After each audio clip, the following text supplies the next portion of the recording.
How to schedule a Doordash delivery in advance. Hi everyone, this is Kate here and welcome back to the channel, and on today's video we will learn how we can schedule a Doordash delivery in advance. So without further delay, let's get started with this video.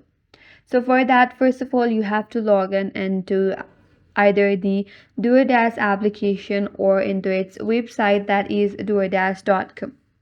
So once you're logged in, now next step is to select the restaurant and the item.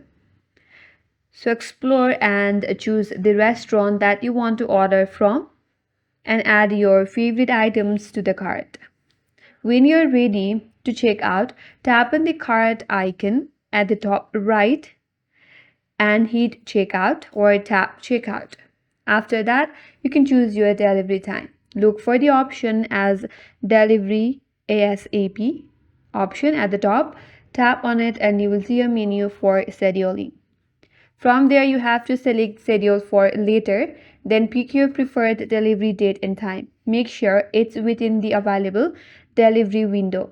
Now all you have to do is confirm your order and pay.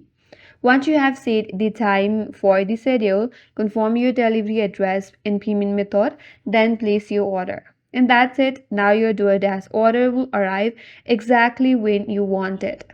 That's all for today's video. If this video was helpful, make sure to subscribe and like. Thanks for watching and stay tuned for more videos.